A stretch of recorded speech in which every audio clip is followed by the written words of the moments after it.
Hey there, game makers. This is One Up Indie here with the newest, the shiny version on the right side, which is to LTS 2026, and on the left side, the old one, 2024 something. And then if you see a difference between those two, I don't know why you see it, because it's basically the same. There's no big difference. Besides that, on this side, you can actually install GMRT, which is just for me, just call it GameMaker 3. Come on, let's make it easy. GMRT just, I don't know, makes no sense for me. But hey, not my company.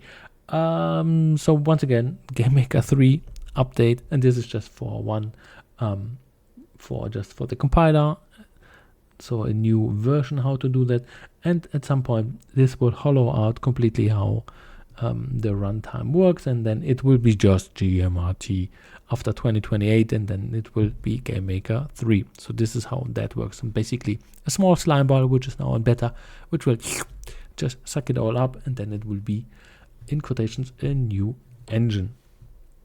So what do we have for that? We actually have a article, which is, maybe it's just me, the brainrot is completely kicking in, because it just says like a few things. So here, GameMaker LTS 2026, yay, new features. Okay, we got new features, cool. So you don't have to sign in, then a build-up updater, I thought that was in there, it doesn't really matter. And then a clean browser, asset browser on the right side. So if you just start a new project, everything on the right side will be empty. Okay, cool. Then a new code editor. New? Maybe it's new, I don't know. I guess you could unlock it in the beta, or you could just use it if you want it. Then UI layers. This release introduces a UI editor. This release, interesting. Or for example here, this release introduces a particle editor. I love it, by the way, I just love it. But this release, are you sure about that? A little bit misleading, at least this is how I read it. Maybe I read it completely wrong, because I am not a native speaker in English, so maybe I'm just overlooking something. And then prefab blah blah blah blah blah. Then multiple additions to the graphics, yeah. So SVG sprites or texture groups or SDF. This is pretty nice, by the way. It has been added. That's correct. And then the additions to audio play sound. Didn't we have that before? Never mind. So here on the audio stuff, I don't know about the other stuff. I'm not sure. So let's check it out. Didn't we have that before? Oh, what is this? UI layers. We had that before. Oh, particles as an asset class. We do have that. So here, I'm not sure why they're saying like, hey, this release new, because clearly this is before. So this is a little bit misleading, at least for me. I don't know. Once again, maybe brain rot. Hey, then forgive me, for he does not know what he's saying. That would be then me. So let's go into what is actually new. So here, optional, you can, this is of course in the beta branch here, and just click on install. I already did this.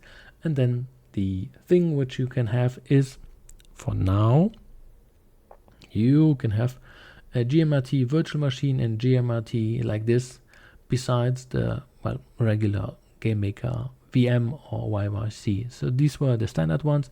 Here you get the new ones. Bad news bear for the people who are using Scribble, because here if you use one of those two guys, I already tested it. If you use Scribble, then this thing will crash. They're not compatible, as it seems. Damn. So not working. But of course here on the other ones, oh, get lost. It runs clearly, so I just tested it. It does work. So here, yeah. And then the only thing which is actually pretty cool for me is the newest filter which they dropped. It's not listed here under effects. It does make sense, because it's dropping a shadow like this, and then you can do it on walls, text, or whatever. So here, let's drop it down, and then where are you? Drop or hard drop shadow, and then you can just, you know, X, Y, wherever it is, and then the opacity. Pretty cool. And you can just use it for, I don't know, walls, text, God knows what. Very nice addition. Do like it. Very powerful. Before that, you could do that, for example, via Surface, which was like really resource intensive. So that was not a good solution. It was, but a little bit expensive on the frames per second. So here, that could be definitely much nicer and instantly, and just, you know, being a few clicks. That's pretty nice. I will make a separate video on that one here later on. But here, I do love that. And then why is OneUp Indie so grumpy? Well, I'm not sure if I'm getting this wrong, but here, for example, as you can see, I only got on the drop down these guys listed here, not all of them, only the ones which I have. So if you know how to get them back, so here under package manager, GML IDE prefabs, I'm not sure, this is not loading currently. I'm not sure what's going on, why it's crapping out right now. Maybe too many people are just using it, and then, well, there's no thing here. So if you know how to do that in GameMaker, so if you know how to, you know, add all of them as a drop down, like here where they're all listed, like they should be. So here, I want to have them all listed here. Just write me a few lines, you know, that would be nice, because this was kind of super annoying, to be honest, and I don't want to be on the new version and then something is not working, and then yeah, I lose progress, which I hate.